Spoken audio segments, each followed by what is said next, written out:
Et triste jour pour la planète, car ce lundi est le jour du dépassement, c'est-à-dire le jour où nous avons consommé plus que ce que la Terre peut produire dans l'année.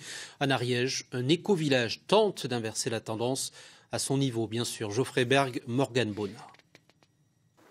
Dans l'éco-village de Sainte-Camelle, l'écologie, ça commence dès la cuisine.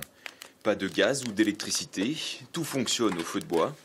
Et dans les assiettes, tout est bio et local, afin de limiter l'empreinte carbone et le suremballage.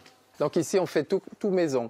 Donc on fait par exemple du lait de soja, ou du lait d'amande ou de noisette, de la margarine, avec des graines de tournesol et de l'huile de coco.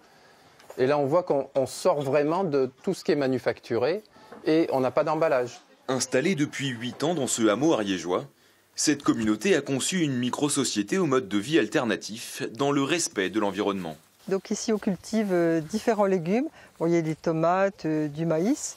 Ce qu'on cherche, c'est l'autonomie alimentaire, mais aussi sur le plan énergétique, donc avec des panneaux photovoltaïques et du chauffe-eau solaire. Ici, pas de gaspillage ou de consommation inutile. Chaque déchet est transformé en ressources. On récupère toutes les eaux de vaisselle dans cette mare, plus toutes les eaux de pluie qui sont réutilisées plus bas. Et c'est une démarche globale qu'on va retrouver au niveau des toilettes sèches, où les toilettes sèches vont finir en compost, ou la lessive, où on récupère toutes les cendres du chauffage au bois, qu'on transforme en potasse et qui finit dans les machines à laver. Les habitants, au nombre de 15, reçoivent régulièrement des stages ou des touristes pour sensibiliser la population à la transition écologique. C'est pas si compliqué que ça de changer ses habitudes. C'est simplement quand on est conscient, ce qu'on sait, on ne peut plus ignorer. Donc on va toujours avancer vers plus.